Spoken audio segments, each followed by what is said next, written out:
Whether you're planning a new build, an extension, or renovations, understanding the process of building control application is essential.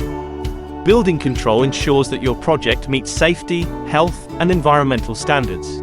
The process is straightforward, but it's important to follow the right steps.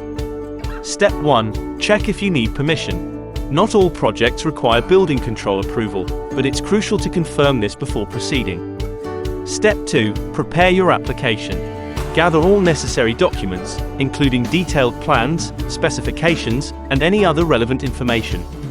Step 3. Submit your application. You can apply online through the planning portal, the UK government's official site, making it easy and convenient.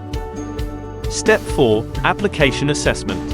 Once submitted, your application will be reviewed by a building control officer who may request additional information. Step 5. Inspections. Throughout your project, inspections will be conducted to ensure compliance with regulations.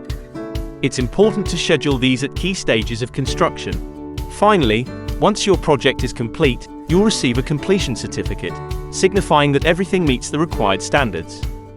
For more information, visit our website, www.smartdb.uk. Thank you for watching, and best of luck with your building project.